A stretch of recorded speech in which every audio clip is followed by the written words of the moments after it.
आजचा आपला विषय आहे मुलींसाठी मोफत पदवी शिक्षण, सुरुवातीलाच खेळखंडोबा. शासनाच्या युक्त्या प्रयुक्त्या फार विचित्र असतात. या राज्याचे उच्च आणि तंत्र शिक्षण मंत्री यांनी एक घोषणा केली होती काही दिवसांपूर्वी की राज्यातील लाडक्या लेकींना आपल्या सगळ्या पदवीपर्यंतचं शिक्षण जे आहे ते मोफत दिलं जाईल. अप्रतिम घोषणा होती, स्वागतार्ह घोषणा होती. आम्ही पण टाळ्या वाजवल्या, आनंद व्यक्त केला. प्रत्यक्षामध्ये सकाळमध्ये एक बातमी आली, आत्ता 30 तारखेला, जेमतेम आठवडा होतो आहे. त्याच्यावरून आमच्या लक्षात आलं की नेमकं काय होत आहे. म्हणजे त्या बातमीमध्ये उच्च आणि तंत्र शिक्षण मंत्र्यांनी त्यांचं असं विधान आहे की मोफत शिक्षणाचं द्वार जे आहे ते या लेकींसाठी, राज्यातल्या मुलींसाठी सरकारने पहिल्यांदा उघडं केलेलं आहे. त्यांच्या पंखांना स्वप्नपूर्तीचं ते बळ दिलं आहे. उत्तम. लेकींच्या हितासाठी ही जी योजना आणलेली आहे स्वागतार्ह आहे. जे लोक समाजवादी म्हणून घेण्याचा स्वतःला पासून त्याची सावलीसुद्धा अंगावर घेत नाहीत शब्दांची, अशा लोकांना जगभरच ते राज्यावर कोणत्याही मार्गाने आलेले असोत, कसेही आलेले असोत, कोणत्याही घोषणांनी आलेले असोत, कोणत्याही विचारांचे विचारसरणीचे असोत, सगळ्या जगभरच आज राज्यकर्त्यांवरती एक प्रचंड दबाव आहे लोकांचा. त्याला कारण असं आहे की सगळी व्यवस्था जी आहे ती सपशेल कुचकमी ठरली आहे. सगळ्याच जगातली राज्यकर्त्यांची सगळी इच्छाशक्ती जी आहे ती इतकी क्षीण झालेली आहे. आणि सगळ्या जगामध्ये आर्थिक प्रश्न, महागाई, बेरोजगारी, लोकांच्या जीवनमानाचा दर्जा, त्यांच्या राष्ट्रीय अर्थव्यवस्थांचं कोसळणं यांनी इतकं भीषण रूप धारण केलं आहे की त्याचा परिणाम ब्रिटनसारख्या, जिथे गेले 14 वर्ष मजूर पक्षाला स्थान नव्हतं सत्तेमध्ये, तो पक्ष सत्तेत आलेला आहे, लेबर पार्टी. आणि नुसतं सत्तेत नाही आला, प्रचंड बहुमतांनी सत्तेत आला. इथे 400 पारच्या घोषणा झाल्या, मोठ्या मुश्किलीने 200 पार झाले. तिकडे घोषणा नाही झाल्या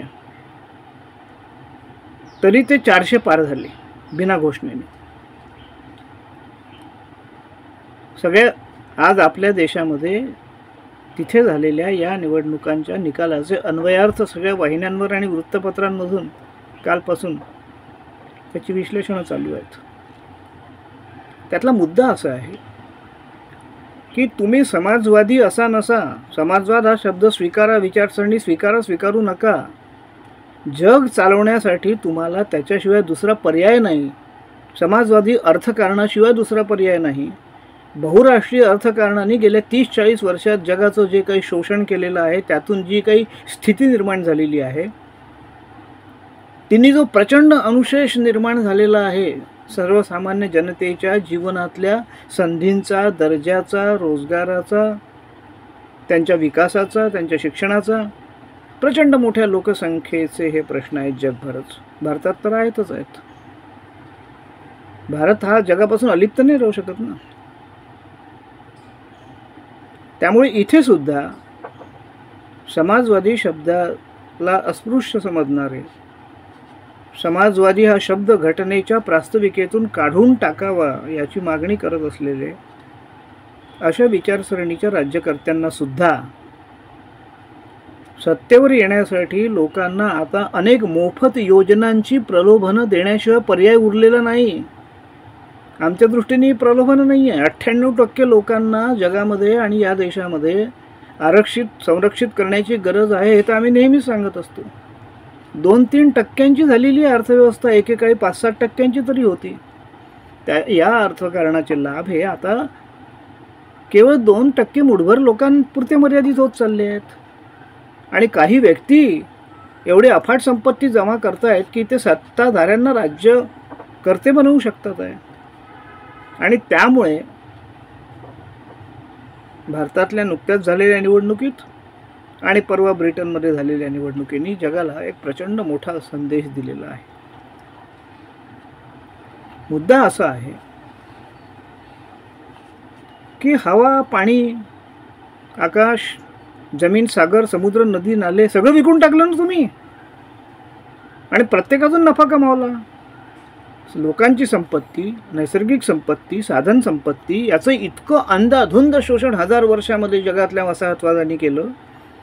आणि हे सगळे जे नववसाहतवादी राज्यकर्ते आहेत, स्वतंत्र राज्यामध्ये सुद्धा राज्यकर्ते असणारे, हा जो न्यू कॉलनिझम आहे, स्वतःच्याच लोकांवरती स्वतःच्याच राज्यकर्त्यांनी वेगळ्या पद्धतीने राज्य करण्याचा, त्याच्या विरुद्ध सगळ्या जगभर लोक रस्त्यावर उभे आहेत. त्याचं रूपांतर मतदानामध्ये होतं आहे. लोकशाहीमध्ये लोक जागृत होतात आहे. लोकांना तुम्ही किती काळ मूर्ख बनवू शकता, किती काळ अडाणी ठेवू शकता, किती काळ बुवा बाबांच्या नादी लावू शकता, किती काळ बुवा बाबांना संरक्षित करू शकता. त्यालाही काही एक मर्यादा आहे आणि ती लोकांची सहनशक्ती संपत चाललेली आहे. ही जी योजना आहे मोफत पदवी शिक्षणाची, ही समाजवादी अर्थव्यवस्थेला मान्य असणाऱ्या योजना आहेत. या कल्याणकारी राज्याच्या योजना आहेत. या तुम्ही स्वीकारतायत, आनंद आहे. पण त्या स्वीकारतानाही त्याच्यामध्ये पुन्हा मखलाशी का करता? सकाळची बातमी आल्यावर आम्ही पत्र लिहिलं मुख्यमंत्र्यांना, उच्च आणि तंत्र शिक्षण मंत्र्यांना, की तुम्ही लेकींच्या हितासाठी हे करत असताना फक्त व्यावसायिक आणि तंत्र शिक्षण घेणाऱ्या लेखी तुमच्या आवडत्या आणि बाकीच्या विषयांच्या लेखी तुमच्या नावडत्या आईच्या आहेत का? या लेखी त्याच आवडत्या आईच्या आहेत का? आहे काय हा प्रकार? का हे प्रश्न उपस्थित करता तुम्ही अशा योजना देऊन लोकांच्या मनामध्ये? का संभ्रम निर्माण करता आमच्या मनामध्ये? मुद्दा स्वच्छ आहे. लेकींच्या हितासाठी जर तुम्ही योजना आणत असाल तर लेकींमध्ये भेदभाव का, असं आम्ही विचारलंय. म्हणजे पारंपरिक शिक्षण घेणाऱ्या, सामाजिक शास्त्र, मानवविद्या या विषयाचं शिक्षण घेणाऱ्या 16 लाख मुली आहेत अनुदानित आणि विनाअनुदानित महाविद्यालयांमध्ये मिळून. हे सकाळच्याच बातमीत आहे. मग या 16 लाख मुली ज्या आहेत यांना हा लाभ का नाही आहे मोफत पदवी शिक्षणाचा? त्या का नाही आहे त्या योजनेअंतर्गत? हे प्रश्न आम्ही उपस्थित केलेले आहेत. ही योजना व्यावसायिक आणि तांत्रिक शिक्षणापुरती मर्यादित करण्याच्या मागे नेमका हेतू काय आहे? कोणाचा हेतू आहे? कोणाचं हित आहे ही मर्यादित करण्यामध्ये, हा भेदभाव करण्यामध्ये? तुम्ही सरळ सरळ सर्व विषयांसाठी म्हटलं असतं तर हे आक्षेपच आले नसते, ही पत्रही आम्हाला लिहावी लागली नसती, हे प्रश्नही विचारावे लागले नसते, हा मुद्दाही उपस्थित करावा लागला नसता. इथे जी शंकेची पाल चुकली ती अशी आहे की व्यावसायिक आणि तांत्रिक शिक्षणापुरतीच हे मर्यादित का? त्याच पदवी शिक्षणापुरती. त्याचं कारण असं आहे की या विषयांचं शिक्षण देणारी विद्यापीठं, महाविद्यालयं ही मोठ्या संख्येने कोणाची आहेत? राजकारण्यांची आहेत.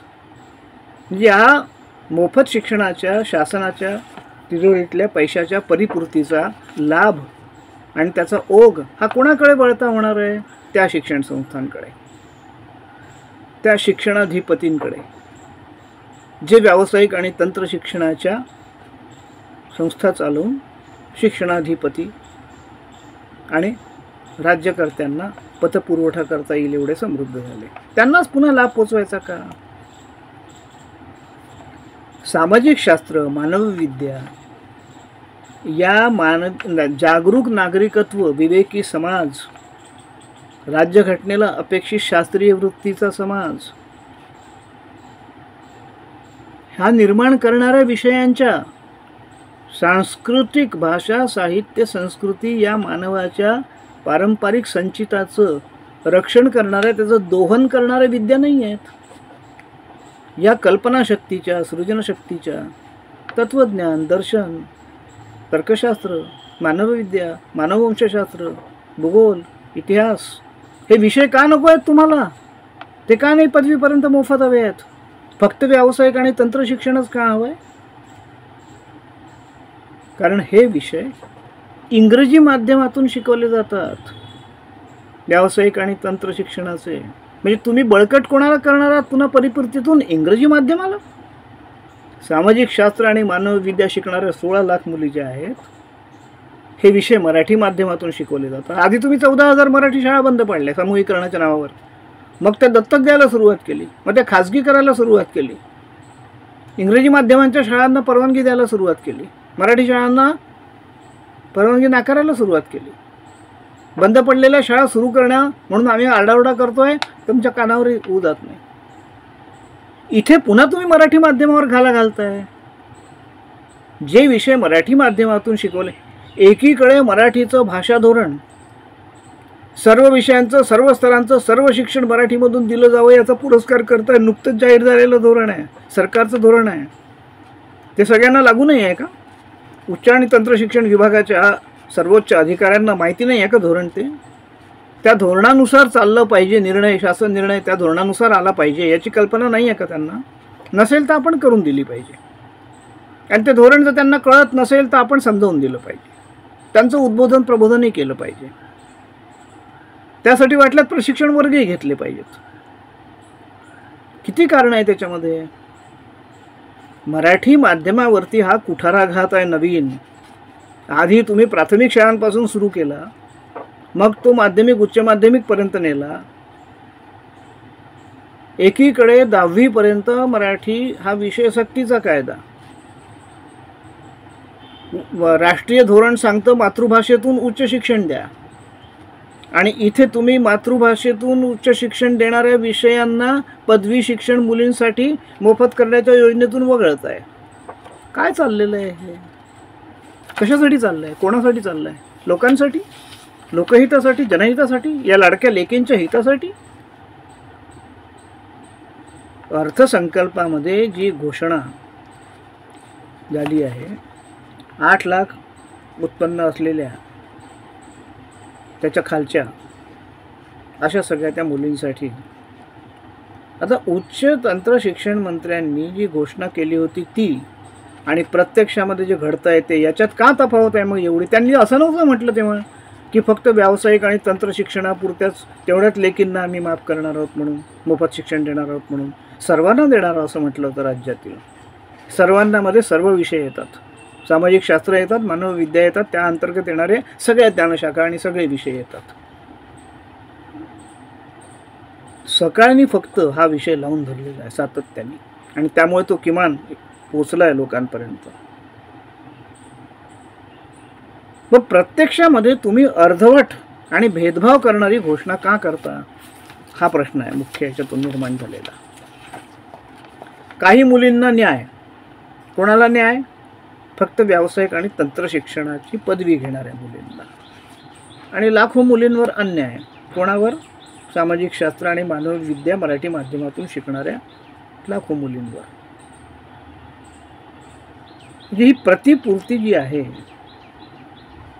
मगाशी मी म्हटल्याप्रमाणे, ही सर्व लेकींच्या लाभाची योजना आहे की काही निवडक विषयांच्या लेकींच्या शिक्षणासाठीची योजना आहे? आणि त्याचे लाभ जे आहेत ते ज्यांच्या या व्यावसायिक संस्था आहेत त्यांना पोचवण्याची योजना आहे? असे खूप प्रश्न या भेदभावजनक, भेदभावमूलक निर्णयांनी तयार केले आहेत.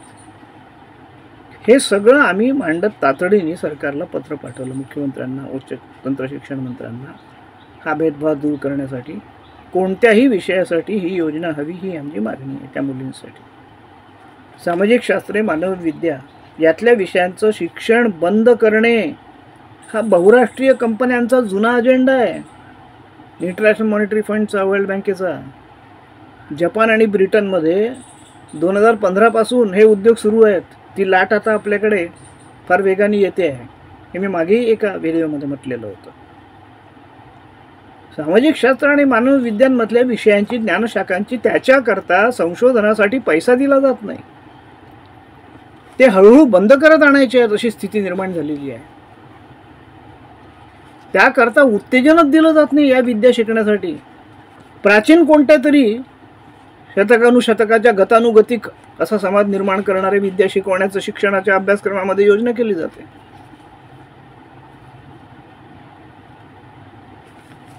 ब्रिटन आणि जपानमध्येही काहींनी ठामपणे सांगितलं होतं की सरकारचं हे धोरण आम्हाला मान्य असणार नाही. तिथे बरंचसं स्वायत्त क्षेत्रामध्ये शिक्षण जे आहे याचं कारण काय आहे? केवळ बहुराष्ट्रीय कंपन्यांना हवं तसं जग निर्माण करणे, तसंच राज्य निर्माण करणे, तसेच राज्यकर्ते निर्माण करणे, बहुराष्ट्रीय कंपन्यांच्या अर्थकारणातून त्यांना प्रचंड नफा कमावण्यासाठी हवे असणारे कायदे करणारी सरकारं जगामध्ये सत्तेवर आणणे, त्यासाठी प्रचंड संपत्ती गोळा करणे आणि त्या संपत्तीतून सत्तेची निर्मिती करणे आणि आलेल्या कायदे करताना, धोरणं ठरवताना त्यावरती बहुराष्ट्रीय कंपन्यांच्या अर्थकारणाचा प्रचंड प्रभाव आणि दबाव ठेवून राष्ट्रीय धोरणं, शैक्षणिक धोरणं तयार होतील हे बघणे आणि त्यावर अंमल करवण्यासाठी ज्याला लॉबिंग म्हणतात, जे आपल्या देशात अधिकृत नाही पण पाश्चात्य देशात आहे, त्या करणाऱ्या कंपन्या असतात तिकडे. इकडे अधिकृत नसले तरी अनधिकृतरित्या हेच चाललेलं आहे असं दिसतंय नाही. या सगळ्यातून काय दिसतंय दुसरं? त्यामुळे या अशा सगळ्या बाबींचा लाभ जो आहे, कोणत्या विषयाचे तज्ज्ञ तुम्ही निर्माण करणार, किती लागणार आहेत तुम्हाला व्यावसायिक शिक्षण आणि तंत्र शिक्षणामध्ये, पुढे किती वर्षासाठी तुम्हाला किती लोक लागणार आहेत, आणि फक्त मुली लागणार आहेत का मग? आणि जर मुलींसाठी योजना असेल, किती याच्यातून रोजगार तुम्ही निर्माण करून देणार आहात या विषयातून पदवी घेतलेल्यांना? याची काही तुमच्याकडे आकडेवारी आहे, सर्वेक्षण आहे, काही केलेलं आहे सर्वेक्षण, काही अंदाज आहेत तुमच्याकडे? किती गरज आहे राज्याला, देशाला, की फक्त बहुराष्ट्रीय कंपन्यांना जी गरज आहे, ज्या विषयांच्या, ज्या तज्ज्ञांची, तेच निर्माण करणं, जसे मेकॉलनी कारकून निर्माण केले होते त्या काळात, तसे तुम्ही बहुराष्ट्रीय कंपन्यांसाठी पाहिजे असलेल्या विषयांचं फक्त शिक्षण मोफत देऊन तसे तज्ज्ञ निर्माण करण्याचं धोरण स्वीकारता आणि सामाजिक शास्त्र आणि मानवविद्या यांचं अवमूल्यन करता, ते बंद पडतील अशा पद्धत कसे काय प्रोत्साहित होतील मुली त्या विषयांकडे जायला? आणि किती या 16 लाख मुली ज्या सामाजिक शास्त्र मानवविद्यामध्ये आहेत, या 16 लाख मुली जर उद्या या मोफत शिक्षणाच्या आशेने जर या विषयांच्या पदवी शिक्षणाकडे वळल्या तर त्यांचं पुढे काय करणार तुम्ही? इतक्या पदव्या घेतलेल्यांचं आहे का तुम्हाला इतका रोजगार देण्याची क्षमता? बहुराष्ट्रीय कंपन्यांमध्ये काही मागासवर्गीयांसाठी आरक्षण नाही ठेवलेलं आणि तुम्ही तर सगळंच खाजगी करताय. होणार काय मग या मुलींचं, या समाजाचं, या मोफत शिक्षण योजनेतून निर्माण झालेल्या लाखो मुलींचं काय भवितव्य असणार आहे? या सगळ्यांचा सारासार विचार करायचा की नाही करायचा? की केवळ मोफत योजना म्हणून आकर्षक वाटली म्हणून लोकांनी ती स्वीकारायची आणि त्याचं काही विश्लेषण करायचं नाही, त्याच्यावर काही प्रश्न उपस्थित करायचे नाही, असं नसतं लोकशाहीमध्ये. कोणाचं अर्थकारण करताय? एकीकडे तुम्ही जणू काही समाजवाद आणताय या पद्धतीने, मोफत योजना, आरक्षण या गोष्टींबद्दल बोलताय, आणि दुसरीकडे लाभार्थी कोण ठरताय प्रत्यक्षात त्याचे? बहुराष्ट्रीय अर्थकारण. या सगळ्या गोष्टींमुळे आम्ही जे पत्र लिहिलं, त्यांना हवी तशी शैक्षणिक धोरणं, आम्हाला हवी तशी हवी आहेत शैक्षणिक धोरणं. आमचं माध्यम टिकली पाहिजे, आमच्या भाषा टिकलं पाहिजे, साहित्य टिकलं पाहिजे, संस्कृती टिकली पाहिजे, मानवविद्या, सामाजिक शास्त्र टिकली पाहिजेत, कारण तो मानवी संस्कृतीचा मूलाधार आहे, संस्कृतीचा आधार आहे या विद्या सगळ्या. मात्र सरकारने पुन्हा एकदा नेहमीप्रमाणे आमच्या त्या पत्राकडे दुर्लक्ष करून सकाळची कालची बातमी असं म्हणते की पारंपरिक शिक्षण मंत्रिमंडळाच्या बैठकीमध्ये अंतिमतः वगळलं. धक्कादायक आहे. महाराष्ट्रासारख्या तथाकथित पुरोगामी म्हणवणाऱ्या राज्यासाठी तर हे अतिशय लांछनास्पद आहे. अशी वगळावगळी, असा भेदभाव, याला जबाबदार कोण? सकाळची बातमी असं म्हणते की काही उच्चस्तरीय अधिकारी, हे राज्य कोण चालवतं? अधिकारी चालवतं का? प्रशासन चालवतं की राज्यकर्ते चालवतात? आम्ही काय अधिकाऱ्यांना निवडून दिलंय उच्च अधिकाऱ्यांना राज्य चालवायला? कोणाच्या मताने चालत आहे शासन, राज्यकर्ते, मंत्रिमंडळातले निर्णय? तज्ज्ञांकडून शिफारसी घ्यायच्या असतात, तज्ज्ञांना सूचना करायला सांगितल्या असतात आणि अंतिमतः त्या लोकहिताच्या आहेत याची खात्री राज्यकर्त्यांनी करून घ्यायची असते. अधिकारी म्हणतात म्हणून ते सगळं बरोबर असतं तर मग अधिकाऱ्यांनाच निवडून दिलं असतं ना. राज्यकर्त्यांना वेगळं कशाला निवडून दिलं असतं लोकांनी? अधिकाऱ्यांनाच राज्य करायला दिलं असतं.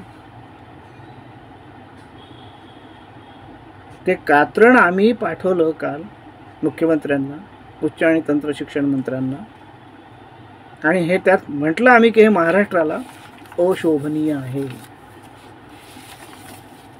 या पद्धतीने वगळावगळी, भेदभाव आणि शासन निर्णय अंतिमतः तुम्ही मंत्रिमंडळाच्या बैठकीनंतर त्या घेतलेल्या निर्णयाचा जो काढाल, त्यामध्ये सर्व विषयांचं या मोफत मुलींना पदवी शिक्षणापर्यंतची योजना जी आहे तिच्यामध्ये सगळ्या ज्ञानशाखातल्या सगळ्या विषयांचा समावेश असेल, केवळ व्यावसायिक आणि तंत्र शिक्षणाचा नसेल, ही आमची मागणी आहे.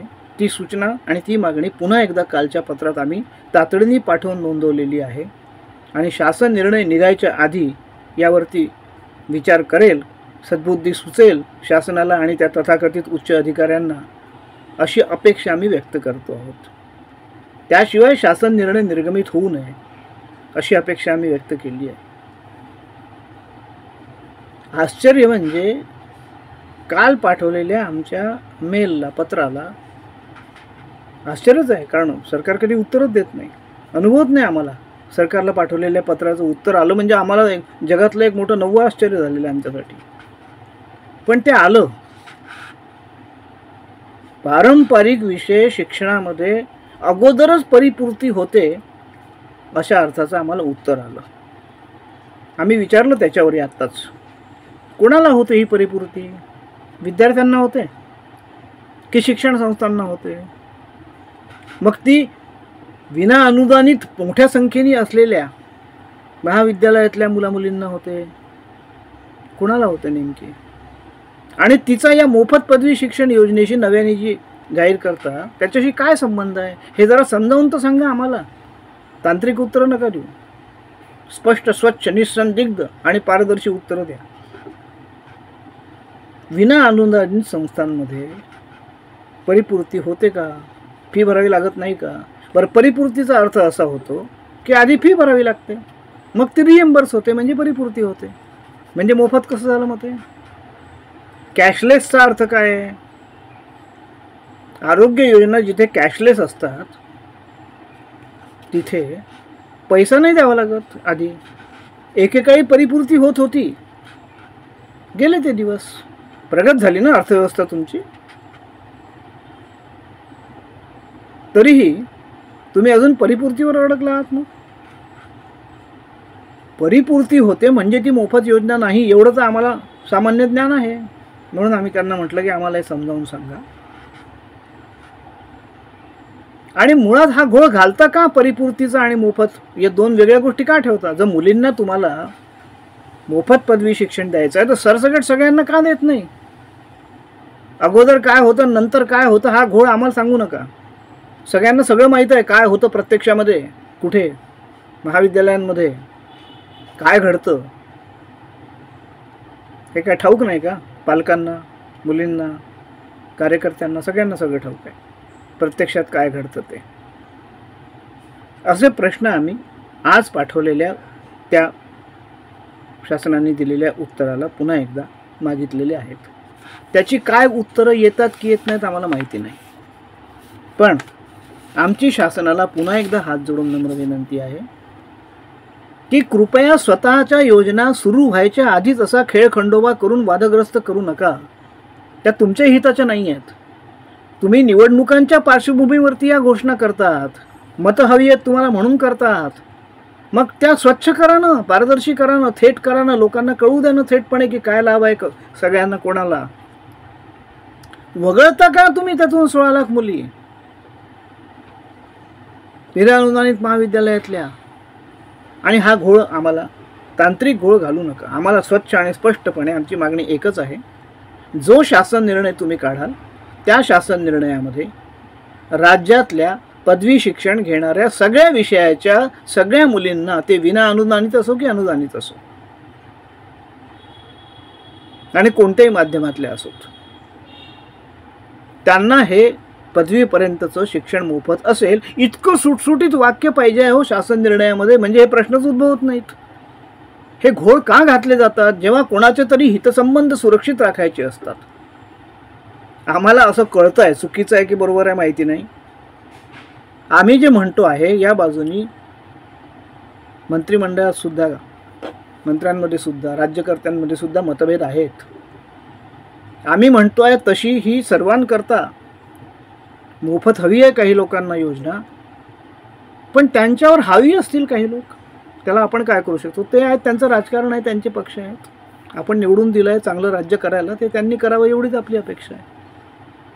योजना करताना ती अशी भेदभावमूलक असू नये. जो झालेला भेदभाव आहे तो दूर करावा एवढी नम्र आमची प्रार्थना आहे. बघूया काय होतं. धन्यवाद.